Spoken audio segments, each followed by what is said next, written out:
IBD 영양 문제에 대해서 말씀드리고 다양한 비타민과 영양 보충제에 대해 설명드리고 다 함께 생각해보는 시간을 갖도록 하겠습니다. 우선 영양 보충제에 대해서는 질문을 많이 하십니다. 그래서 저도 한번 이번에 다시 공부를 하면서 생각을 해봤는데 꼭 먹어야 될까요? 이렇게 한번 큰 물음을 가지고 강의를 시작해 보겠습니다. 영양 보충제는 우리가 크게는 이제 건강기능식품으로 한 종류로 알려져 있습니다. 식사를 보충하기 위해서 섭취하는 비타민이나 미네랄, 섬유질, 지방산, 아미노산 등을 말하고 있습니다. 법률적으로도 이제 건강기능식품의 한 종류로 구분되거나 유사한 의미로 사용이 되고 있습니다. 하지만 민간요법과는 조금 차이가 있습니다. 민간요법은 이제 법적 제도권 밖에 있는 질병 치료 및 건강 유지 방법이고요. 건강기능식품은 어떤 기능성 원료라든지 인증받은 제품이 식약처의 규정에 따라서 절차를 거쳐서 만들어지는 이제 인정이 된 그런 제품이라고 볼 수 있겠습니다. IBD의 영양 문제는 다들 잘 아실 겁니다. 이제 설사나 혈변 염증으로 인해서 이런 것들로 인해서 소화나 흡수의 불량이 생기고 또 체내 영양 요구량이 증가가 됩니다. 왜냐하면 염증으로 인한 단백질 손실이나 약물로 인한 요구량의 증가, 또 수술 후 회복을 위해서 영양 요구량이 증가가 되고요. 실제적으로 심한 활동기 때는 식욕이 없어진다거나 경구 섭취 감소가 나타나게 됩니다. 그리고 섭취로 인해서 또다시 통증이 생길까 봐 많이 두려움이 있으신 분들이 많으셔서 실제적으로 경구 섭취가 많이 감소합니다. 결과적으로는 영양 불량을 만들게 되겠습니다. 이 그림은 많이들 보셨을 텐데요. 이제 크론병 환자분들과 궤양성 대장염 환자분들이 실제적으로 똑같은 염증이라도 그런 염증이 생기는 장소라든지 염증으로 인한 어떤 장 절제가 이루어졌는지 어떤 부분이 협착이 있는지에 따라서 영양소의 흡수는 많은 변화가 생길 수가 있습니다. 이 그림을 나타내고 싶은 것은 환자분 개개별로 부족한 영양소들이 다 달라질 수 있다는 것입니다. 실제적으로 이쪽 끝쪽 말단 회장부 쪽에서는 엽산이나 비타민 B12, 마그네슘 같은 것들 영양소가 흡수가 되기 때문에 이쪽을 절제한 분들이라면 이런 비타민 B12나 엽산이나 마그네슘에 대한 부족이 나타날 수 있고 또 더불어 이런 담즙산의 재흡수가 말단 회장부에서 나타나기 때문에 이쪽 문제가 있으신 분들은 결핍이 나타날 수 있습니다. 그래서 보통은 궤양성 대장염 환자분들은 이런 대장 끝 말단부에서 염증이 국한적으로 나타내기 때문에 염증성 크론병 환자분들보다는 영양 상태가 소장에서 흡수되는 것들이 보다 원활하기 때문에 더 영양 상태가 좋은 경우가 많이 있습니다. IBD 환자분들은 위에서 앞서서 보신 그림과 같이 물리적으로 염증의 부위와 그런 것들에 관해서 결핍이 나타날 수 있는데요. 또 다른 결핍의 원인이 될 수 있는 것들이 또 있습니다. 철분 같은 경우에는 장 점막의 출혈이라든지 식욕 부진으로 경구 섭취가 부족한 경우, 또 흡수가 어려운 경우에는 철분의 결핍이 또 원인이 될 수가 있고요. 또 엽산은 물론 흡수되는 장 부위도 중요하지만 약재로 인한 대사 및 흡수 장애로 인해서 결핍이 또 생길 수도 있습니다. 비타민 B12도 회장의 병변이 있거나 소장 절제 수술을 받은 경우, 그다음에 장관 내 세균 증식 과다 등도 이제 문제가 될 수 있겠고, 크게 비타민 D 같은 경우에는 약재로 인한 흡수 장애, 지방 흡수 장애, 담즙 부족, 회장 수술 등도 결핍의 원인이 될 수 있습니다. 칼슘 또한 약재로 인한 흡수 장애로 인해서 장 절제라는 이런 것과 관련이 되기도 하지만 실제로 약물이나 어떤 치료 방향에 대해서 결핍이 또 생기기도 합니다. 비타민 B12부터 조금 보시겠습니다. 비타민 B12가 결핍이 되면은 DNA 합성이 제대로 이루어지지 않아서 적혈구 발달에 영향이 미치게 되고 거대적 악어석 빈혈의 원인이 될 수 있습니다. 그리고 또 신경 장애 등이 나타날 수 있습니다. 비타민 B12는 특이적으로 이제 흡수되는 것들이 위장에서 이제 위 점막에서 분비되는 이런 알 단백질과 결합해서 소장으로 이동을 해서 이제 말단 회장부에서 수용체에 의해 선택적으로 흡수가 됩니다.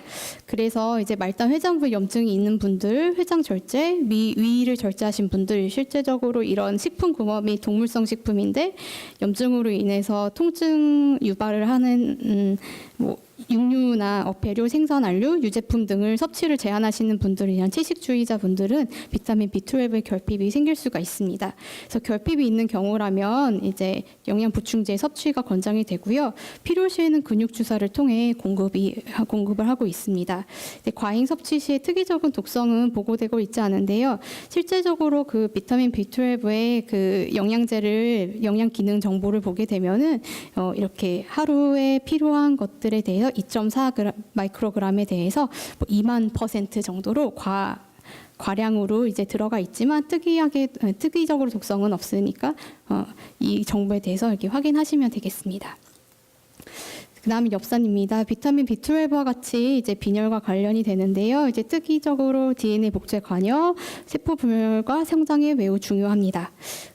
그래서 보통은 설파살라진 그 파이바사에서 앞서서 공부하셨을 텐데 이런 약제 복용 시 엽산의 흡수가 방해가 되어서 결핍이 나타날 수 있습니다.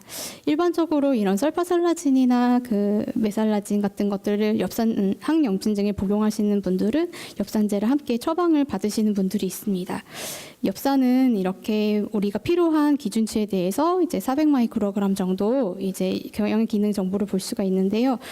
과량 섭취 시에는 신장이 축적되어 신장에 손상이 생길 수가 있습니다. 그래서 보충제로 1000 마이크로그램 이상 섭취는 주의하시는 게 좋겠고 처방받는 풀산이나 이런 것들도 크게 이 범위 내에서 복용을 하시도록 이제 나와 있기 때문에 안전하게 드셔도 되겠습니다.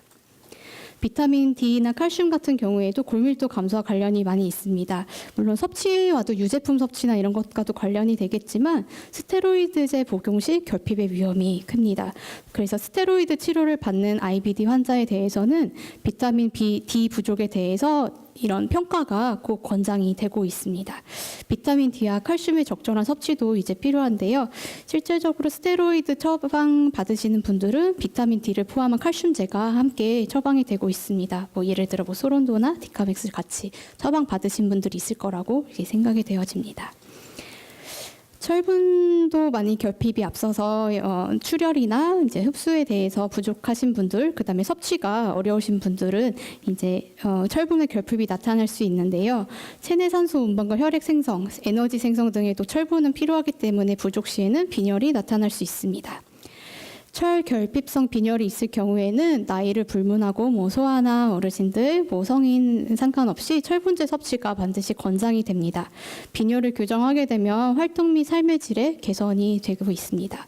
철분제 섭취가 이제 위장관 부적응증으로 많이 어려우신 분들이 있습니다. 그럴 경우에는 철분 주사가 보다 효과적이고 빠른 효과가 나타날 때도 있습니다.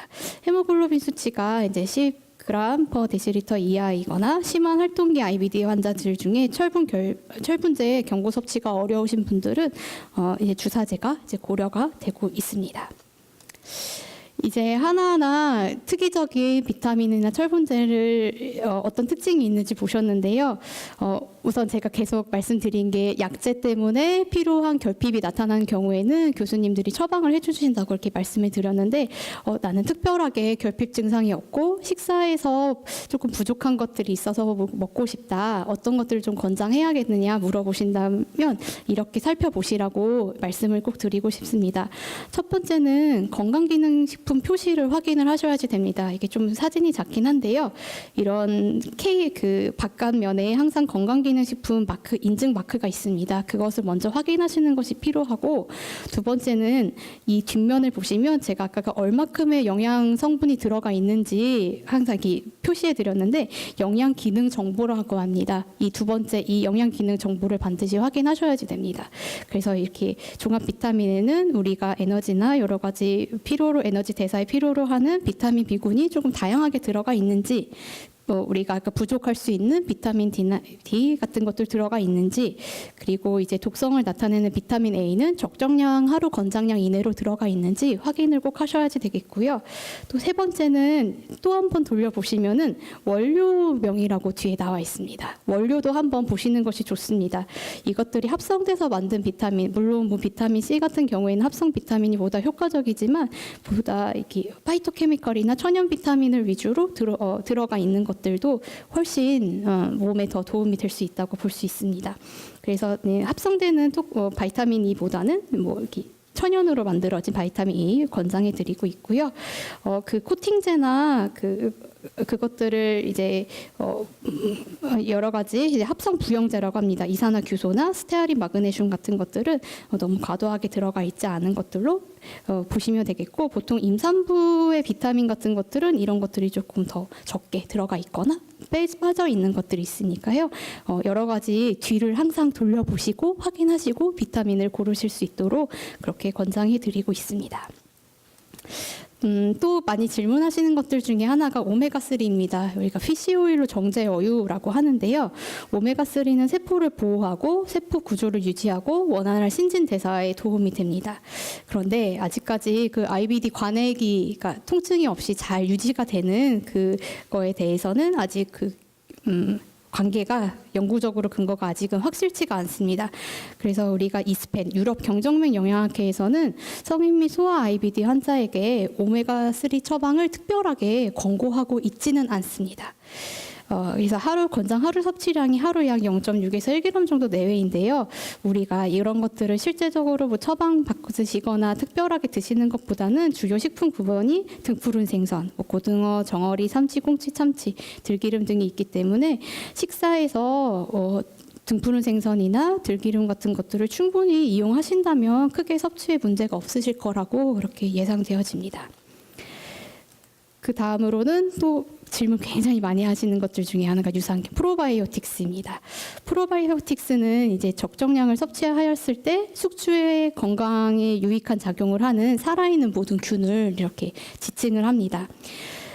그런데 아직까지는 염증성 장질환에 대한 치료에 대한 근거는 아직 많이 부족합니다. 물론 근거가 이런 여러 가지 이콜라이나 VSL3에 대해서는 긍정적인 연구 결과도 많이 있지만 그것이 치료로 직접적으로 연관이 된다는 것들에 대한 근거는 아직 많이 부족한 상태입니다. 그래서 프로바이오틱스나 이런 유산균들이 약물 치료를 대체할 수는 없습니다. 그렇지만 이제 유익한 박테리아가 장관 내에서 장내 환경을 건강하게 도와주기 때문에 증상 완화에는 도움이 되실 수가 있습니다. 근데 하지만 드셨을 때 가스 발생이나 더부룩함이 있다고 하면은 섭취는 주의하셔야 되겠다고 그렇게 생각되어집니다. 비타민과 같이 제가 프로바이오틱스 선택하는 법을 또 한번 알려드리도록 하겠습니다. 첫 번째는 이제 균수를 보셔야지 됩니다. 투입 균수나 보존 균수를 보셔야지 되겠고, 하루 1억에서 10억 개 정도의 섭취를 하시고 그것들이 장까지 살아서 가야 되는 것들을 권장하고 있습니다. 물론 미국의 경정맥 영양학회에서는 이것들보다 많은 개수로 권장을 하기도 하지만 저희 한국에서는 이 정도로 개수로 이제 권장을 하는 상태입니다. 두 번째는 균주를 보셔야 됩니다. 장내 환경에 도움이 된다고 알려진 락토바실러스 계열이나 비피도박테리움 등의 비율이 높은 유산균인지 한번 확인을 해 보셔야 되겠고요. 아까 처음에 비타민의 패키지에서도 제가 이것들을 꼭 확인하시라고 말씀드렸는데, 건강기능식품 마크나 이렇게 우리가 잘 만들어졌다 이렇게 표시하는 GMP 마크가 있는 것들로 꼭 선택을 하시도록 그렇게 말씀을 드리고 있습니다. 그래서 제가 그냥 임의적으로 한 가지를 선택을 해봤는데, 우선 균수를 한번 보게 되면은 이게 어디 나와 있냐면 보통은 그 패키지의 뒷부분이나 병의 뒷부분에 다 나와 있습니다. 그래서 안경 끼시고 정확하게 좀 확인하시면 되는데요. 프로바이오틱스가 이제 제가 1억에서 100억 개 정도 권장했는데 이것들은 이제 잘 1에 10승계로 잘 들어가 있었고요. 균주도 락토바실러스균이나 비피더스균, 이 뒤에 너무 조그맣게 써져 있어서 제가 이 그림을 가지고 왔는데 이것도 뒤쪽에서 보실 수가 있습니다. 그리고 기준에 이 건강기능식품 마크가 있는지 다시 한번 확인해 주시면은 이 세 가지 정도만 확인해 주시면은 충분히 건강한 유산균 섭취를 하실 수 있다고 그렇게 생각이 되어집니다.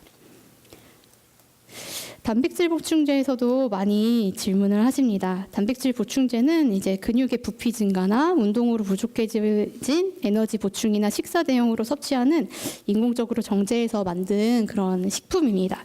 단백질 보충제도 크게 두 가지로 좀 나눠질 수 있습니다. 하나는 게이너라고 해서 탄수화물과 단백질이 다양한 비율로 들어가 있는 거여서요. 격렬한 운동 후에 포도당의 공급과 근육 부피를 증가를 위해 섭취하는 그런 제품이 있고요. 또 한 가지는 프로틴이라고 순수 단백질만 들어간 프로틴 파우더가 있습니다. 이것은 근육 부피 증가를 위해 섭취를 하는 것이고 유청 단백질이나 또 유청 단백질도 농축이냐 분리냐 가수분해 유청 단백질이냐 카제인 프로틴이냐 달걀로부터 온 그런 단백질이냐 곡물로 만들어진 프로틴이냐에 따라 종류나 이런 것들이 굉장히 많이 있습니다. 그래서 식단에서 충분한 열량 및 단백질 섭취가 어려울 때는 목적에 맞게 섭취는 가능하다고 말씀은 드립니다.